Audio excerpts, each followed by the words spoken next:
Hello guys, this is Yuga Agrawal and today I'm going to demo my another project, real-time DEX monitor. And this is a real-time monitor which processes up to 1000 plus events per second and shows you real-time price conversion rates and the candlestick across 10 different pools. So quickly going through the architecture first. So like the data starts from here. We have a mock infrastructure. In this mock infrastructure, we have a WebSocket mock server and a RPC mock server, which together simulate how a real blockchain works. This WebSocket server generates realistic price movement using geometric Brownian motion. That's the same math actually used for model real financial markets. So it's pushing about 1,000 of swap events per second across 10 trading pools, which I'll show you in the demo. Each each of this swap event is tagged with a pending block number, and next to it, this RPC server. What this does, it subscribes to the same WebSocket feed, but holds price by 3 seconds, mimicking how on a real blockchain a block needs some time to be mined, finalized, some time to be finalized before you can trust the price before it's final. So we have two views of the same data of the same swap events.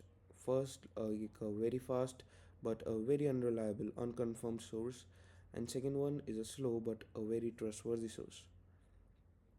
So, going forward, now comes our Next.js backend.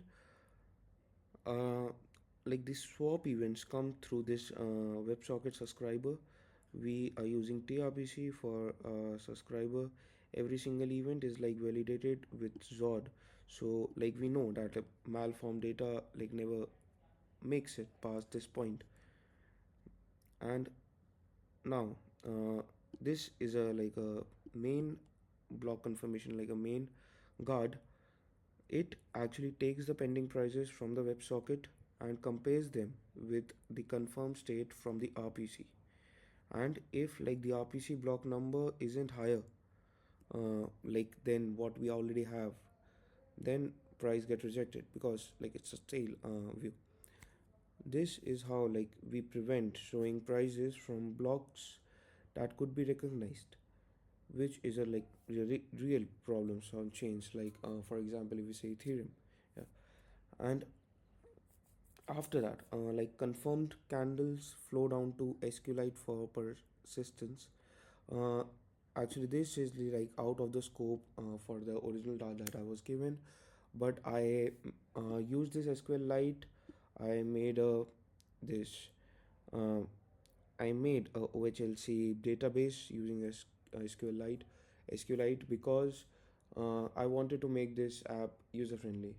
Because whenever I was reloading the app, I was resetting the app, every chart was getting reset, and user have to wait for a very long time to make it see the app in action. So it's just a very small addition to it to make it more user friendly and more better for this demo. And of course, if you want to scale, then I would recommend switching to Postgres instead of SQLite. And the main part, the TPC SEC subscription, this is the TPC subscribing, and all the 10 pools, everything stream down to the browser. The browser, this is the client side, the final architecture of ours. Browser through a single TRPC connection. This connection, all the 10 pools multiplexed over one HTTP connection. No WebSocket needed on the client side. On the client, the SSE stream, it feeds tick messages into the web worker. Now what is a web worker? This actually runs on a completely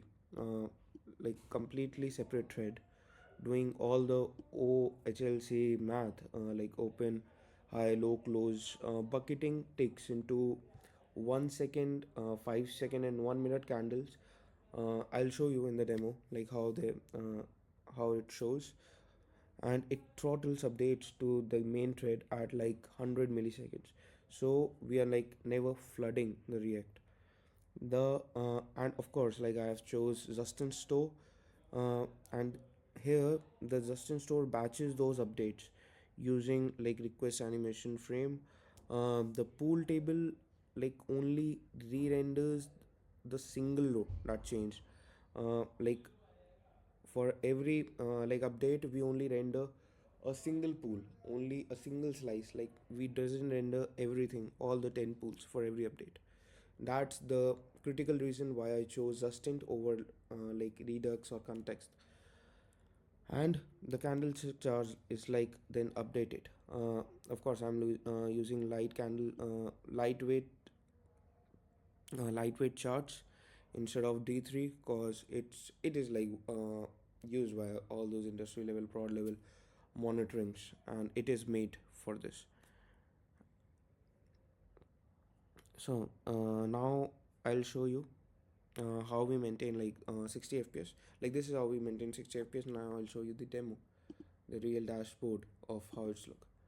Okay, so you can come to this domain app production from this GitHub, and you'll see this website.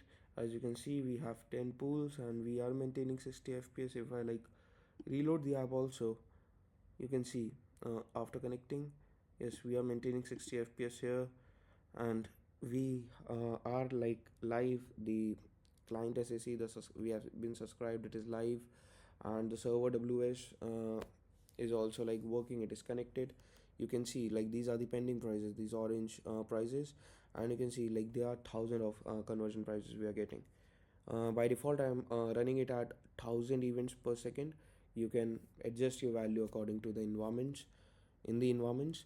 And this green are the final price, the confirmed price we are getting from the RPC. These are the pending state. This means like we have some pending transactions. If there are no pending transaction, then you will see like this is a confirmed pool or like a stale pool. So you are seeing pending tags, that's why. And of course we can see like blocks are also advancing as everything, like as we the confirmed price is also advancing with the blocks. So if I like go to this ETH and USDT pool, so you can see we have this graph. I told you like we have been bucketing in 1 second, 5 second, and 1 minute candlesticks simultaneously. So you can see like how these works.